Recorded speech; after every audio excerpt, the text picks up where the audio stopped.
Саид все для себя решил. Собака, приносившая хороший доход, стала староватой, рассудил он, в каждом помете появляются слабые щенки. Лучше оставить себе молодую самку, а эту, он посмотрел на Дакоту и вздохнул, от этой нужно избавляться. А, может, оставишь и Дакоту, и молодую замену? Уговаривает его жена, выслушав его решение. Нет, послушай, волки не терпят соперника, протестует муж, а в ее жилах течет кровь волка. Она разорвет конкурента. Нет, все уговоры жены не подействовали. Он уверен в себе, а своенравного мужчину переубедить не удавалось. Дакота регулярно приносила потомство, а также была первым помощником Саида на охоте. Но он окончательно намерен от нее избавиться. Совсем недавно, в очередной раз она ощенилась. Малыши очаровательны. Когда-то мать Дакоты, овчарка Пальма, погуляла с волком. Как это произошло, никто не знал. Но с тех пор волчьи гены всегда доминировали в потомстве. Щенки пользовались популярностью, платили не торгуясь. Чтобы купить крошечный комочек безродословный, люди записывались в очередь заранее. Помесь овчарки и волка – особенная порода, особые способности. Собаки прекрасно поддаются дрессировке, незаменимы на охоте, выслеживают и загоняют дичь. А еще они очень преданы. Единожды признав хозяина, никогда не предадут и не подведут. Рано утром на следующий день хозяин позвал собаку. Та радостно завиляла хвостом и, преданно заглянув хозяину в глаза, уселась у его ног. Обычно в это время они ходили на охоту. Дакота выслеживала дичь и поднимала ее с места, охотник тут уже сбивал ее метким выстрелом. Только, на этот раз, ружья почему-то не было. Непонятно, но собака привыкла безоговорочно доверять своему человеку.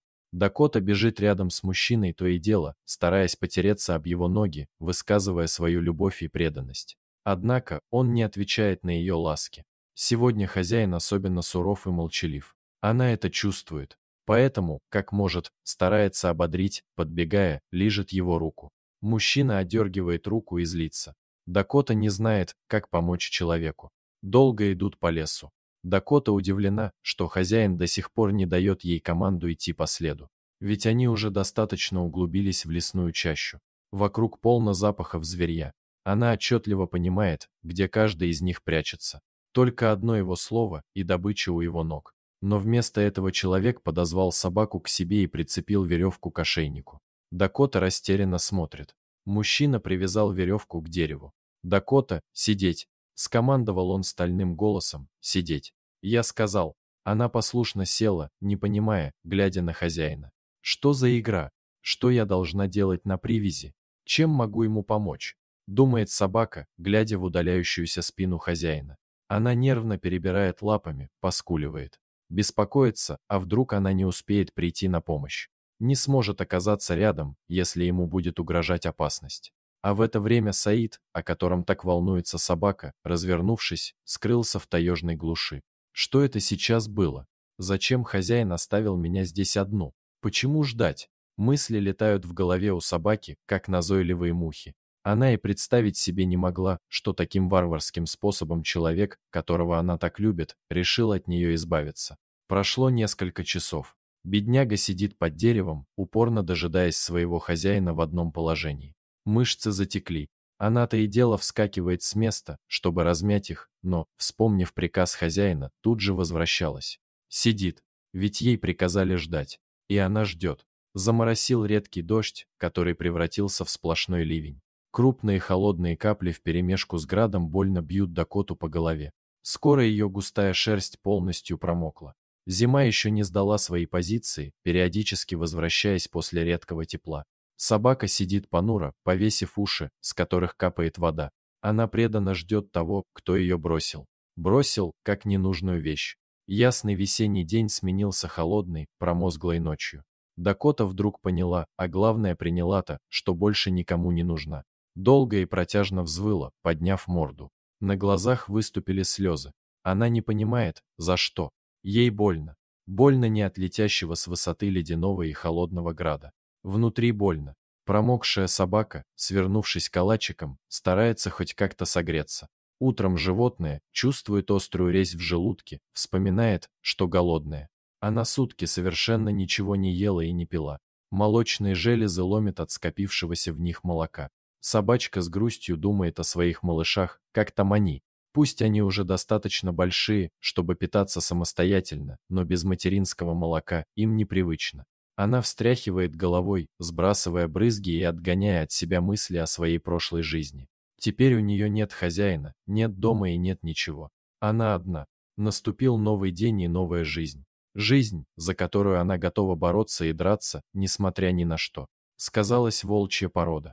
Дакота легким движением челюсти перегрызла удерживающую ее веревку и отправилась выслеживать дичь. Она могла и раньше покинуть это место, но верность человеку не позволяла. Он дал ей приказ. С раннего детства хозяин натаскивал ее на команды отыскивать след зверя. А теперь ей предстоит самостоятельно охотиться, чтобы не погибнуть с голода. Собака сразу поймала полевую мышь и небольшого зайчонка. Это утолило терзающий голод. Теперь она исследует новую территорию, где ей предстоит жить. Домой не вернется. Нет, однажды предавшие ее люди навсегда потеряли в ее глазах доверие.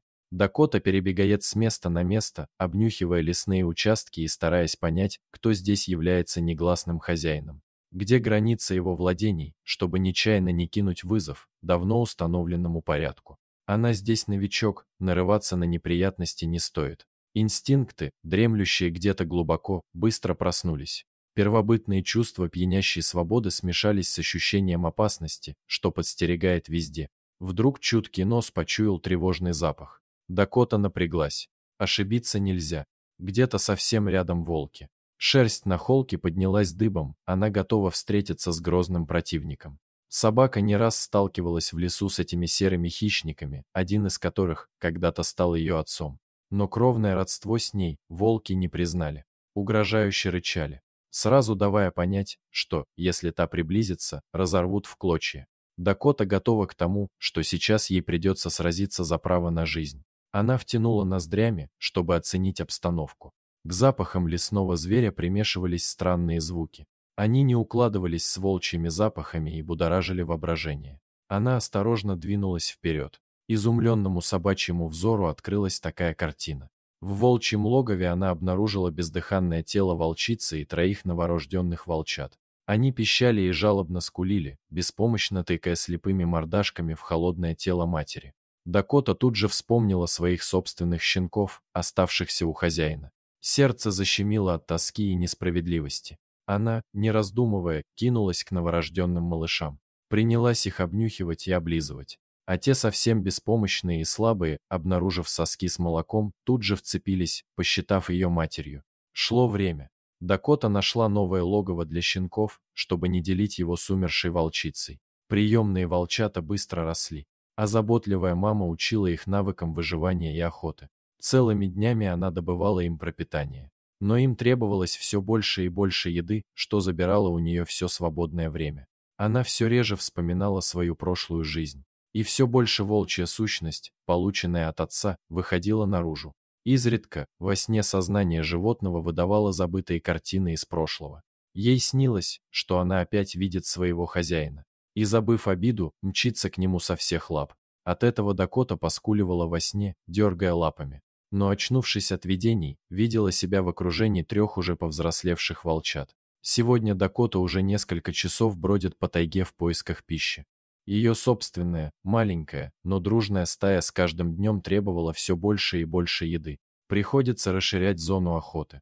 Так собака пересекла невидимую границу и вошла на чужую территорию. Она это прекрасно осознает, но иного выхода нет. Либо придется голодать, либо драться за право охотиться в этих местах. Хозяин территории ее обнаружил и скоро объявился.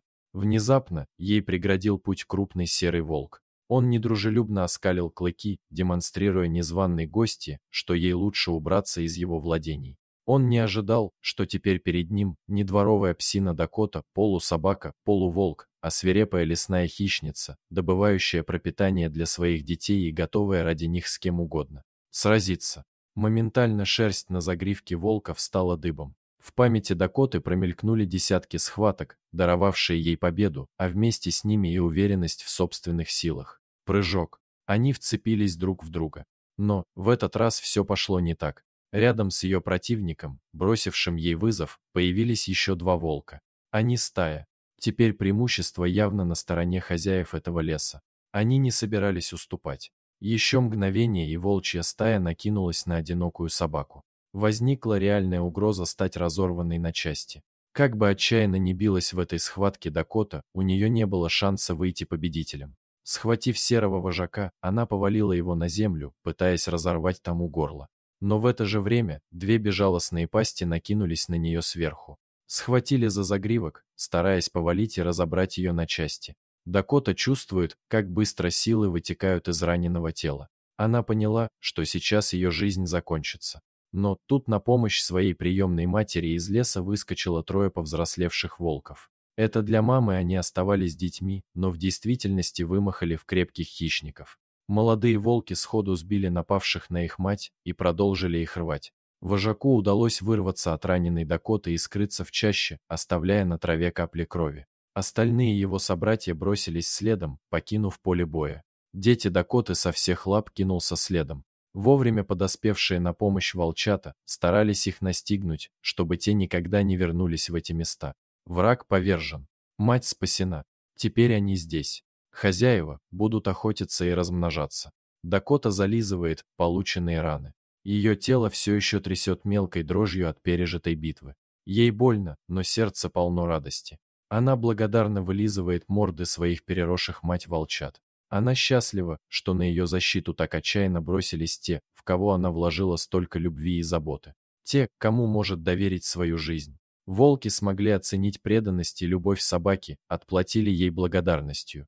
Жаль, что людям это оказалось не под силу. Если вам понравилось это видео, то ставьте лайк и подписывайтесь на наш канал. До свидания.